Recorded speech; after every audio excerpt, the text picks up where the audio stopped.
A lot of the kids that I work with, of course, have been removed from their parents as the result of abuse and or neglect. They have a lot of trauma and are likely in a difficult situation.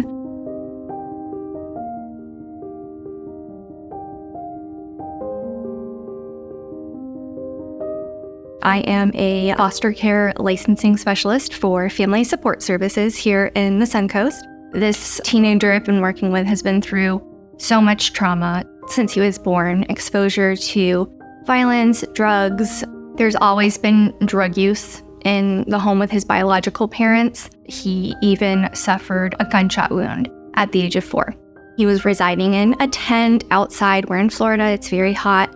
Even something like food wasn't something that was always accessible. He would get just dried rice and some canned tomatoes or tomato paste. He was not thriving, suffering from some malnourishment. When he came into care, he was very, very, very frail and his hair was thinning. Taking children from their parents can be traumatic even if it needs to happen.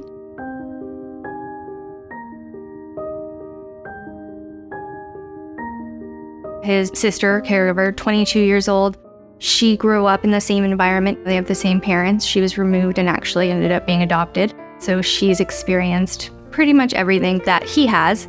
And she has grown to be a wonderful young woman who has made it her mission to give her kids a better life and in turn to give her younger brother who she's taking care of a better life. Because of all of the chaos that happened in the first part of the school year, he had fallen quite behind in school. He has discussed different opportunities and options as far as his schooling. He had been going through a hard time and had mentioned maybe dropping out of school and getting his GED. I told him, I was like, look, if you graduate high school, if you take that route, I'll be at your graduation. And he kind of looked at me and I was like, you're gonna go to my graduation? And I was like, yeah, I'll be there. He goes, well, now I'm gonna have to graduate. He had fallen quite behind in school. Because of this, virtual school was the best option, just so he could catch up. He did not have a laptop and neither did the caregiver. We discussed the possibility of obtaining a laptop. I put in the request with Suncoast Voices.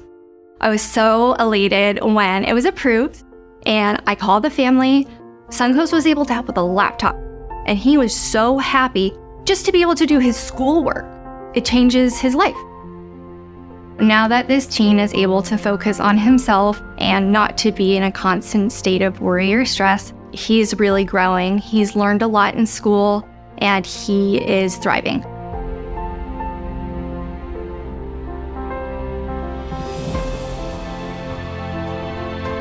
There are so many unmet needs in the foster care system, from safety, keeping the home safe, making sure they have what they need, food, and clothing.